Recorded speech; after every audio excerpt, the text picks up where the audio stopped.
दोस्तों आदाब, नमस्कार। आज 2 अक्टूबर का दिन है और ये दिन राष्ट्रीय पर्व के तौर पर पूरे हिंदुस्तान में मनाया जाता है। साथियों, कहा यह गया है कि जो कौमें या जो लोग अपने पूर्वजों को और अपनी विरासत को याद नहीं रखते, उनका इतिहास भी बहुत लंबा नहीं होता है। यही वजह है कि 2 अक्टूबर को हम गांधी जी और शास्त्री जी की पैदाइश के दिन की वजह से याद रखते हैं, और ख़ास तौर से गांधी जी को इसलिए कि उन्होंने देश की स्वाधीनता में जो योगदान दिया वो किसी से ढका छुपा नहीं है। इसीलिए आज स्टूडियो में हमने एक छोटी सी चर्चा रखी हुई है और उसके लिए हमने बुलाया है जनाब के शारदा जी को, जो मेरे बाईं तरफ बैठे हुए हैं। और शारदा जी के बारे में मुझसे ज़्यादा आप जानते हैं, आप गांधी स्मारक निधि से भी जुड़े रहे हैं और कमोबेश पिछले 40-50 वर्षों से खादी और उससे बनी हुई चीज़ों का न सिर्फ प्रयोग कर रहे हैं बल्कि उसको सोसाइटी में, समाज में बढ़ावा भी दे रहे हैं। उनके बाद बैठे हुए जनाब राजीव रंजन जी। राजीव रंजन जी का कमाल ये है कि वो हमारे इतिहास और हमारे हेरिटेज पर बहुत ही तीखी और पैनी नज़र रखते हैं। हिंदुस्तान की संस्कृति क्या है और क्या रंग और क्या रूप ले रही है, उस पर वो बहुत ही गहरी नज़र रखते हैं और इसीलिए उनको आज इस स्टूडियो में दावत दी गई है, बुलाया गया है कि गांधी जी के बारे में चर्चा होगी, उसमें वो भाग लें। और उसके बाद बैठी हुई हैं श्रीमती संगीता शर्मा कुंद्रा जी। आप एक कवित्री के तौर पर ट्राई सिटी में बहुत बेहतर तौर पर जानी जाती हैं। आपकी 3 किताबें आ चुकी हैं और आज हमने इनसे अनुरोध किया कि गांधी जी पर एक अपना वो गीत पेश करें जिसके लिए उन्हें ख़ास तौर से बहुत ही सराहना उनकी की गई, उन्हें बहुत ही तारीफ़ मिली।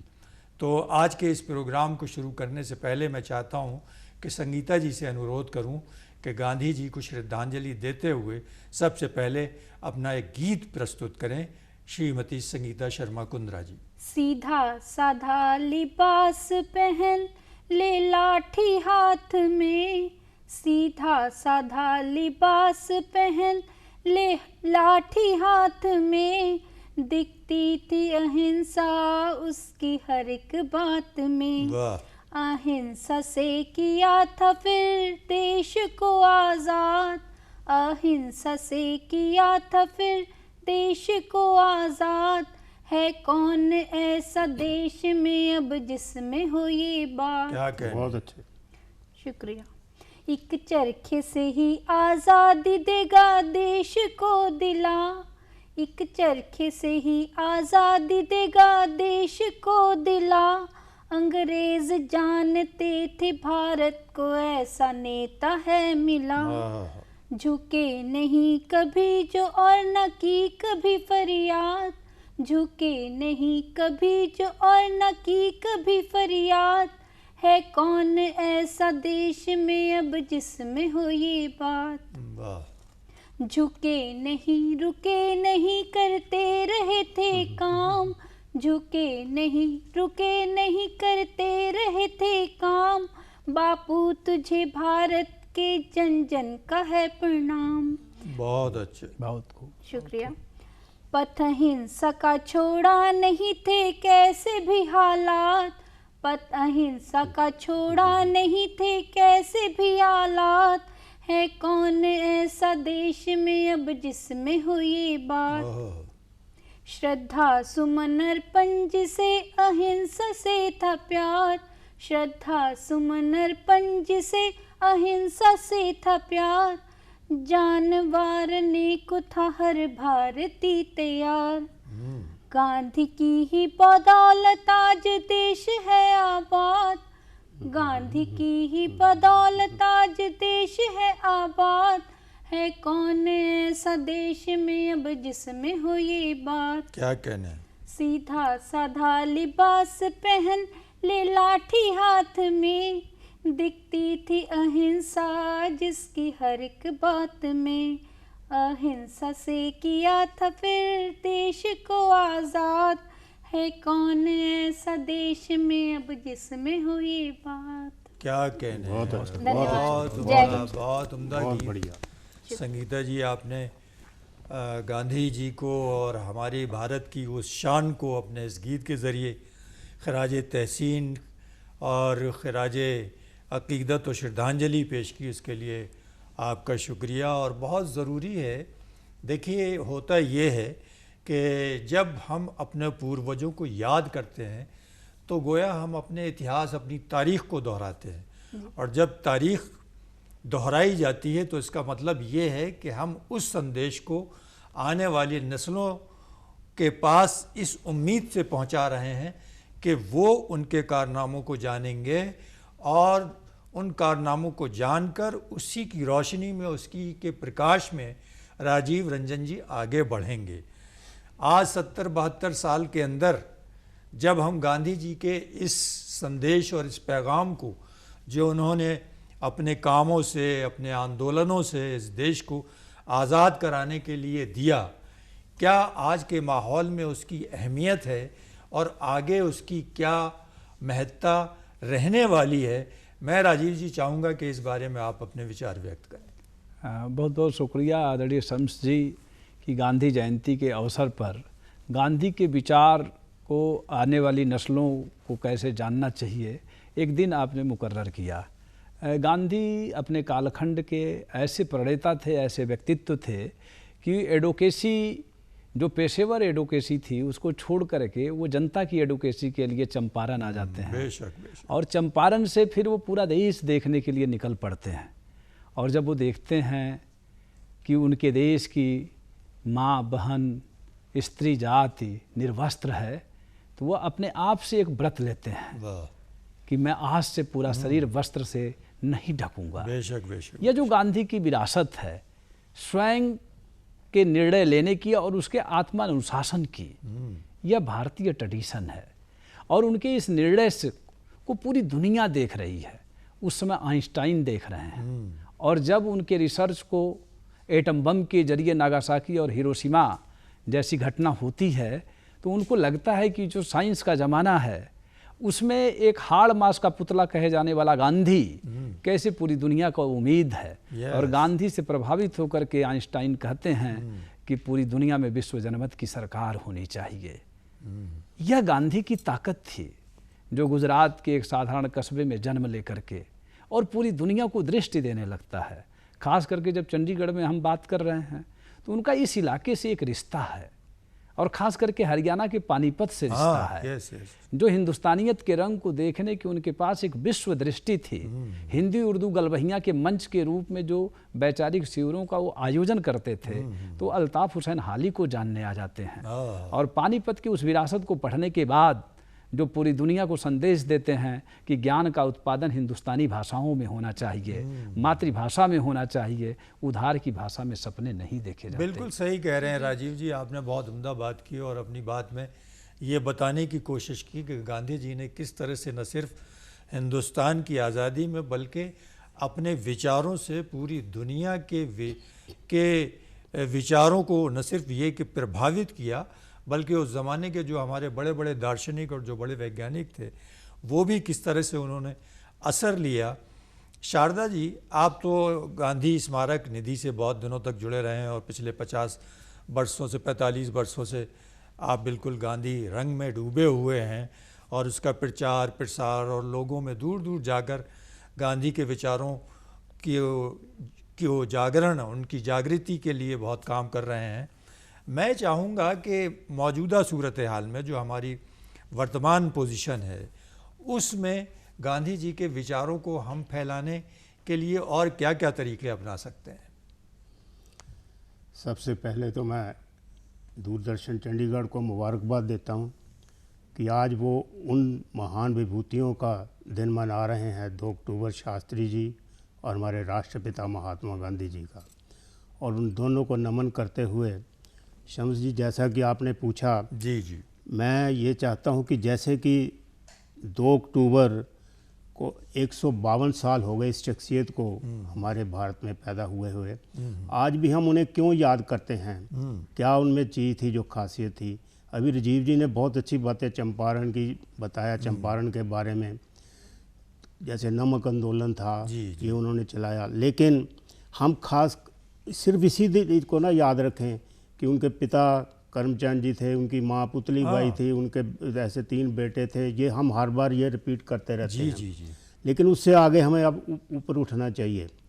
भी ये सोचे भी वो 18 जून 1893 में साउथ अफ्रीका जा रहे थे, नेटाल स्टेशन पर उनको उतारा गया था। कहाँ से वो उनकी स्थिति बदली और वो हम जैसे लोगों को आज़ाद करवाने में बिल्कुल। उन्होंने इतना बड़ा योगदान दिया।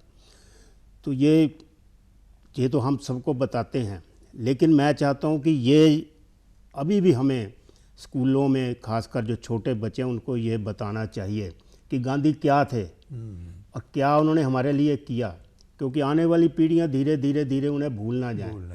और बल्कि यहाँ से अब मैं कई बार पीछे मैं मलेशिया गया और भी जैसे 1-2 कंट्रीज़ में गया, वहाँ लोग हमारी रिस्पेक्ट इसलिए कर रहे थे कि हम गांधी के देश से आए हैं, इसलिए नहीं कर रहे थे कि मैं भारत से आया हूँ या इंडिया में। कहते अच्छा गांधी के देश से आए हैं, इतना नाम है उनका बाहर के देशों में भी।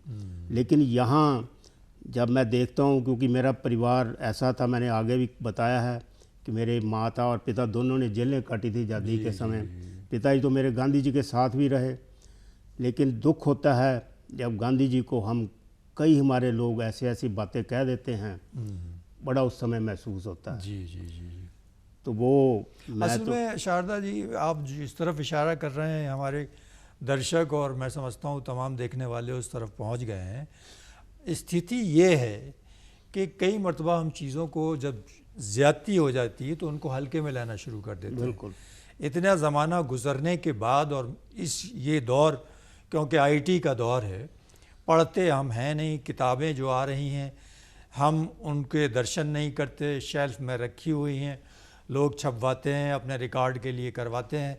तो जो एक न पढ़ने का माहौल और लोगों से को न जानने का एक वातावरण जो पैदा हो रहा है, मैं समझता हूँ कि ये हमारे लिए बहुत ही लाभकारी नहीं है। राजीव जी, आज की ज़रूरत ये है कि हम पहले हाथ साफ़ करें और लोगों से दूरी बना के रखें, अपने आसपास साफ़ सफाई रखें, ये सारी चीज़ें हैं। अब गांधी जी को अगर देखें, उनके विचारों को देखें, तो मुझे ऐसा लगता है कि गांधी जी तो साफ़ सफाई, स्वच्छता, छुआछूत, यानी इसके इतने ज़्यादा पक्षधर थे। छुआछूत को तो वो बिल्कुल नकारते थे और उन्होंने ये करके दिखाया, अपने कामों से लोगों को बताया कि देखिए ये कितना नुकसान है और इसमें कितना फ़ायदा है। इस तरफ ज़रा सा हमारे दर्शकों को बताइए कि आज के माहौल में उसकी कितनी ज़रूरत है और हमें इसको कैसे और आगे बढ़ाना चाहिए। देखिए शम्स जी, आपने सबसे जो गांधी जी का सबसे महत्वपूर्ण पक्ष है उसकी तरफ इशारा किया। गांधी महात्मा बुद्ध के बाद दूसरा कोई ऐसी विचार संपन्न व्यक्ति है भारत की धरती पर जो किसी एक खांचे में बंधे हुए व्यक्तित्व नहीं है। वह कबीर को आत्मसात करते हैं, वह विवेकानंद को आत्मसात करते हैं, और जो भारत की ऋषियों मुनियों की ज्ञान संपदा का एक धारा रही है उसको अपने ललक से शांत करने के बाद वह आज़ादी की लड़ाई बाद में करते हैं। पहले वो कस्तूरबा की आज़ादी की लड़ाई की बात करते हैं कि कस्तूरबा आज़ाद होनी चाहिए। और जब उनको साउथ अफ्रीका में, जैसे आपने बताया कि उनको अपमान बोध हुआ 1893 में और भारत के आज़ादी के सपने देखने लगे, तो उन्होंने अपमान बोध को स्वाभिमान बोध में बदलने का काम किया। जैसे कि जब विदेशी कपड़ों की होली की बात लोग सुनते हैं तो अक्षर ज्ञान न होने के बावजूद भारत के मातृत्व शक्ति से हाथ से पहिया चलता है जिसमें पेट्रोल और इलेक्ट्रिक सर्किट नहीं है, लेकिन उस पहिए की रफ्तार ने विदेशी चूल्हे हिला दी, साम्राज्यवाद की चूल्हे हिला दी और खादी आंदोलन का सूत्रपात कर दिया। यह है सोशल साइंटिस्ट गांधी। अब उनके समय में मलेरिया आती है, उनके समय में ऐसा अनपढ़ता का समाज है, ऐसी कुरीतियाँ हैं, तो कांग्रेस कार्यकर्ताओं के लिए जो सबसे पहला अनिवार्य शर्त वो रखते हैं कि वह सफाई को अपने आचरण का हिस्सा बनाएं, नदियों को पूजा करने का ढोंग न करें, नदियों को अपना आश्रय स्रोत के जीवन रेखा की तरह देखें। उन्होंने गंगा माँ को कहा कि वो हमारी माँ है, सारी नदियाँ हमारे शरीर की धमनियाँ हैं। ठीक उसी तरह हर कार्यकर्ता को वो पढ़ने के लिए लाइब्रेरी की बात करते हैं। कोई भी कांग्रेस पार्टी का कार्यालय अगर उसमें किताबों की दुनिया नहीं है तो वह कभी भी क्रांति और परिवर्तन का सूत्रपात नहीं कर सकता, समाज और संगठन। दूसरी बात, जो सबसे महत्वपूर्ण करते हैं, पिकेटिंग की ड्यूटियां लगाते हैं। हर कांग्रेस कार्यकर्ता के लिए प्रारंभिक दिनों में अनिवार्य शर्त होता है कि मद्य निषेध का वो अभियान चलाएं, कि कहीं भी कॉलोनी में शराब पीने वालों का अड्डा न हो। तो उन्होंने अपने कालखंड को इस तरह ज्ञान से सींचा कि हर आयु समूह को संबोधित करने वाले वो शिक्षक बन गए। और ये बहुत बड़ी बात आपने कर दी, सब तरफ इशारा किया। और देखिए, सबसे बड़ी बात ये है कि बहुत से काम उन्होंने सांकेतिक रूप से किए, जी, सिंबॉलिक ढंग से। जी, यानी किसी काम को करने के लिए एक जो बहुत बड़ा ताम झाम चाहिए नहीं, होता है, जो बहुत बड़ा एक विचारों का पाखंड चाहिए होता है, उसकी उन्होंने कोई ज़रूरत महसूस नहीं की और उसको इशारों में समझाया। वक्त कम था, दरअसल वो खुद से शुरू करते थे। हाँ, बिल्कुल सही था, बिल्कुल सही फरमाया आपने। कई बातों को उनका निचोड़ आपने यहाँ पर बयान कर दिया। मुझे 4 मिसरे अपने ही याद आ गए कि ज़िंदगी का उसूल थे गांधी, अपने दर्शकों के लिए भी, कि ज़िंदगी का उसूल थे गांधी, असल से ज़्यादा मूल थे गांधी। वाह, क्या बात। ज़िंदगी का उसूल थे गांधी, असल से ज़्यादा मूल थे गांधी, मुल्क से उनकी चाह पहचानो, मुल्क से उनकी चाह पहचानो, क्यों हर एक को कबूल थे गांधी। बहुत अच्छा। गांधी जी की ये कबूलियत, लोगों में उनकी स्वीकृति, ये कोई आसान काम नहीं है। आज अपने घर में अगर 4 लोग 3 लोग रहते हैं तो उनमें विचारों का मतभेद बहुत ज़्यादा होता है, लेकिन गांधी जी ने इस विशाल मुल्क को आज़ाद कराते हुए अपने कामों से न सिर्फ ये कि यहाँ की जनता को अपना बनाया, बल्कि हिंदुस्तान के आसपास पड़ोसी मुल्कों और पूरी दुनिया के उन देशों को जहाँ लोकतंत्र और प्रजातंत्र की रीतियाँ थीं, उनको प्रभावित करने का भी काम किया। शारदा जी, आप फरमा रहे थे कि आज माहौल ये है कि हम यही ना बताएं कि गांधी जी यहाँ पैदा हुए और यहाँ गए और उनके पिताजी का नाम ये था और ये काम किए। नहीं, आज सबसे ज़्यादा ज़रूरत अगर है तो उनकी फ़िलॉसफ़ी को, उनके दर्शन को फैलाने की है, और इसके लिए हम किस तरीके से अपने आप को आगे बढ़ा सकते हैं, इस बारे में ज़रा सा आप गुफ्तगू करें। मेरा कहने का मकसद ये था भी हम 2 अक्टूबर और 30 जनवरी को गांधी को सिर्फ याद कर लें। हाँ, लेकिन ये जब भी मैं कभी बोलता हूँ, मैं कहता हूँ हम क्यों ना पूरा साल ही क्यों नहीं याद रखते उन्हें, बिल्कुल, और उनके असूलों पर चलने के लिए क्यों नहीं सोचते। हम 2 अक्टूबर को ये याद करें भी, जैसे ऐसे लिखना होता है कि उनकी माता का नाम ये था, पिता का नाम, उनके 3 भाई थे, फलाना था, ये था, वो था। जैसे हालांकि वो डॉक्टर बनना चाहते थे, आपको जानते होंगे, राजीव जी को भी पता है, लेकिन उनके पिता की इच्छा थी कि वो बैरिस्टर बने। हाँ जी, हाँ जी, हाँ जी। वो बैरिस्टर बन भी गए। फिर उन्हें एक केस मिला मनी भाई का, जब वो केस लड़ रहे थे, 30 रुपये फीस थी, वो केस लड़ते लड़ते उनकी टांगें कांपने लग गई वहाँ कोर्ट में। तो उन्होंने केस छोड़ना बेहतर समझा, 30 रुपये उसे वापस कर दिए। तो मतलब वो झूठ नहीं बोल सकते थे, कहने का मकसद ये है, जैसे अभी राजीव जी ने भी कहा। तो वो शख्सियत ऐसी थी। तो मेरा मकसद सिर्फ इतना ही है कि हम जो गांधी जी को समझें या जानें, या स्कूलों में उनके बारे में बच्चों को बताएं, उन्हें ये मालूम होना चाहिए कि हमारे गांधी क्या थे, कितने कोमल हृदय थे। जैसे अभी संगीता बता रही थी, इन्होंने जो अपनी उसमें भी बताया, पहले भी जिक्र कर रहे थे, गांधी जी तो कुष्ठ रोगी जो होते थे, उनका खुद हाथ से जाके मलहम लगा के इलाज करते थे।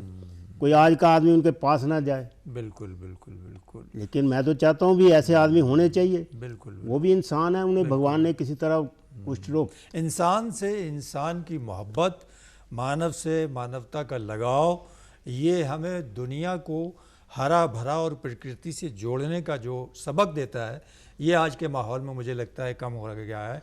और हम इतने मशीनी हो गए हैं कि ये चीज़ें जब इंसान के ब्लड से से दूरियां बना लेती हैं, तो फिर हमारे अंदर प्रेम भाव और मोहब्बत का वो जज्बा कम हो जाता है, जिसकी आज के माहौल में ज़रूरत है।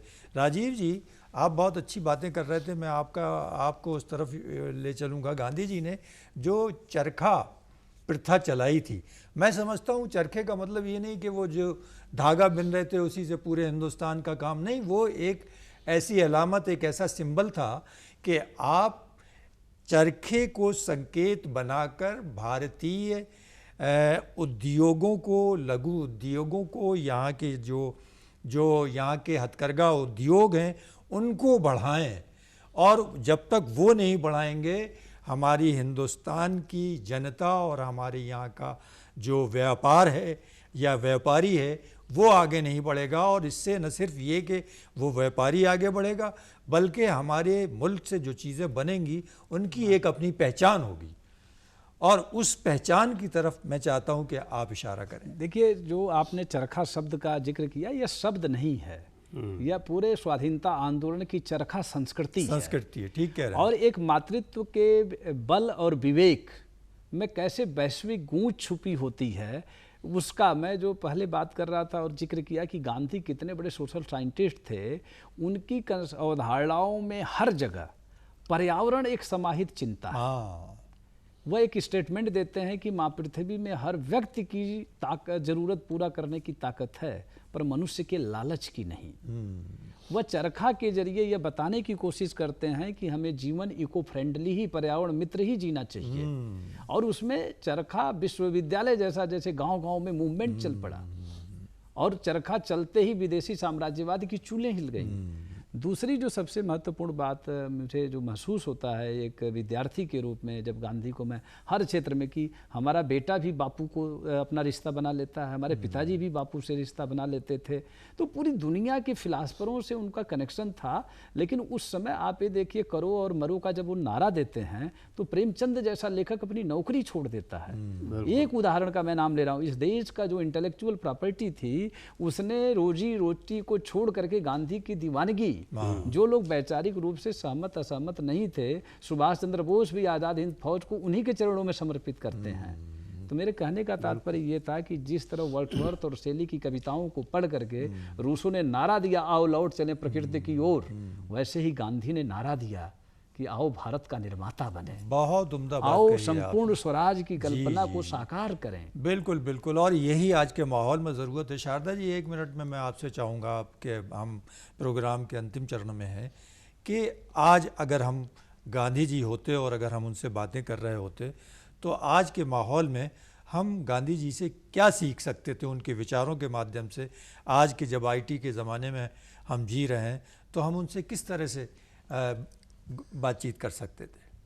मैं तो ये कहूँगा कि वो IT के उसी समय निर्माता थे। ऐसी बात नहीं है कि IT बाद में आई है, तो वो बहुत दिमाग रखते थे, बहुत उन्हें लगन थी इन कामों में। और हम अगर होते आज, तो उनसे हमें एक नहीं बहुत कुछ सीखने को मिलता, जो अब भी हम नहीं सीख रहे। लेकिन अफसोस वही बात होती है कि अब वो नहीं है हमारे बीच। वो 30 जनवरी को 1948 को 78 साल 3 महीने 28 दिन की उनकी उम्र थी उस दिन, वो हमसे विदा हो गए। तो दोस्तों, शारदा जी ने जिस तरफ इशारा किया और हमारे राजीव रंजन जी और संगीता जी ने अपने गीत से जो गांधी जी के बारे में बताया, मैं समझता हूँ कि आज के माहौल में गांधी जी की पहले से ज़्यादा ज़रूरत है। और इसलिए ज़्यादा ज़रूरत है कि आज हमारे समाज में, हमारी सोसाइटी में बुद्धिजीवी तो बहुत हैं, लेकिन अपनी बुद्धिमत्ता को आगे बढ़ाने के प्रयास जिस तरह से हो रहे हैं वो बहुत काफ़ी नहीं है। आज हम सोशल मीडिया के माध्यम से अपनी बातों को जिस तरह से फैला सकते हैं, ईमानदारी की बात यह है कि हम उसकी प्योरिटी तक नहीं जा रहे हैं। आज के इस प्रोग्राम के आखिर में मैं गांधी जी को श्रद्धांजलि देते हुए 4 मिसरे ये पेश करूँगा कि कैसा साबरमती का था इंसान, कैसा साबरमती का था इंसान, जिसकी आवाज़ पर थे सब कुर्बान, मुल्क व मिल्लत का प्यार थे गांधी, इसलिए हो गए वो हिंदुस्तान। आज गांधी जी को हिंदुस्तान में अगर हम याद करते हैं तो उनके कामों की वजह से याद करते हैं, और आगे भी ये सिलसिला जारी रहेगा, क्योंकि ऐसी चीज़, ऐसी हस्तियाँ, ऐसे व्यक्तित्व, ऐसी शख्सियतें बहुत आसानी से ख़त्म नहीं होती। जब तक हिंदुस्तान है, जब तक हिंदुस्तान का इतिहास है, गांधी जी भी हमारे रगों में खून की तरह दौड़ते रहेंगे। आने वाले वक्त में आने वाली नस्लों को गांधी जी की महत्ता को समझना चाहिए और किताबों के माध्यम से उनके विचारों तक पहुंचना चाहिए। आज की इस चर्चा के माध्यम से यही संदेश है, यही पैगाम है।